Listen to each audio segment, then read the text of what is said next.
Hello मित्रांनो, सर्वांचं स्वागत आहे परत एकदा नवीन एका व्हिडिओमध्ये. तर आज आपण बघणार आहोत जी बांधकाम कामगार आहे.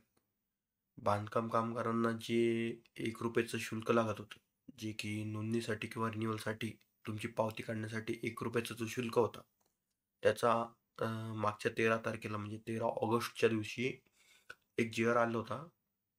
तो जी-आरमध्ये त्यांनी सांगितलंय की जो ₹1 जो शुल्क लागत होता, तो शुल्क आता इथून पुढे लागणार नाही. आपली मागच्या 2-3 दिवसापासून म्हणजे 8 दिवसापासून तब्येत खराब असल्यामुळं आपला नवीन काही व्हिडिओ आला नाही. अजून 2-3 अपडेट आलेले आहे. त्या 1-2 दिवसामध्ये त्याचे व्हिडिओ पण येतील.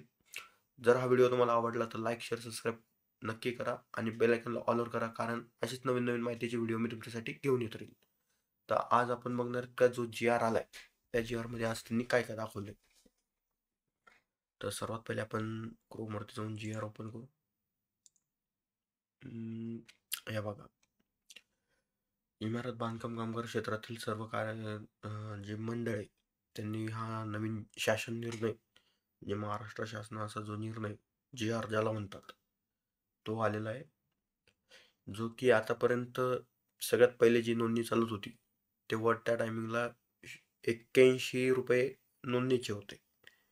त्यानंतर रिन्युअलसाठी ₹12 करण्यात आले आणि जी नवीन नोंदणी आहे, नवीन नोंदणीसाठी ₹37 करण्यात आलं होतं.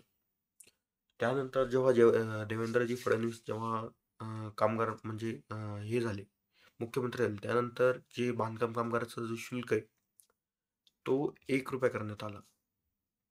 म्हणजे बांधकाम कामगारांना कोणताही पैसा न देता ₹1 नोंदणी होत होती. त्यानंतर आता जे सध्याचे जे कामगार मंत्री आहेत, त्यांनी नवीन निर्णय घेतला आहे, की जो ₹1 जो बांधकाम कामगारांना लागत होता, तोही इथून पुढे लागणार नाही.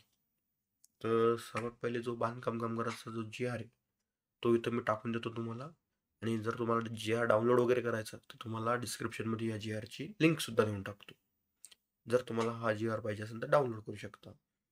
तर तुम्ही वाचून घ्या याच्यामध्ये असं लिहिलं आहे, की तुमचा जो ₹1 जो शुल्क आहे, तो आता इथून पुढे माफ करण्यात आला आहे आणि आता कोणतेही बांधकाम जे कामगार कार्ड आहे, ते करण्यासाठी तुम्हाला ₹1 लागणार नाही. कोणाला पैसे द्यावे लागणार नाही. फक्त तुमचं 90 दिवसाचं प्रमाणपत्र आणि तुम्ही.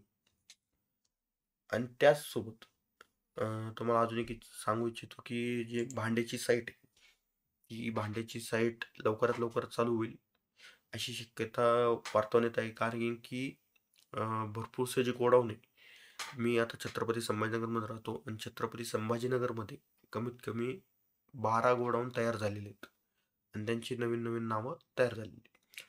तर लवकरात लवकर जी भांडीची साईट आहे ती पण चालू होईल आणि ही कामगाराची नोंदणी तर ती निःशुल्कच झालेली आहे. आणि अजून काही अपडेट आहे ते थोड्याच दिवसात तुम्हाला अपडेट करेन कारण की नवीन व्हिडिओ येत आहे आपले पटापट. तर जर हा तुम्हाला व्हिडिओ आवडला असेल तर लाईक, शेअर, सबस्क्राईब करा आणि बेल आयकॉन ऑलवर करायला विसरू नका. चला भेटूयात नवीन व्हिडिओमध्ये. जय हिंद, जय महाराष्ट्र.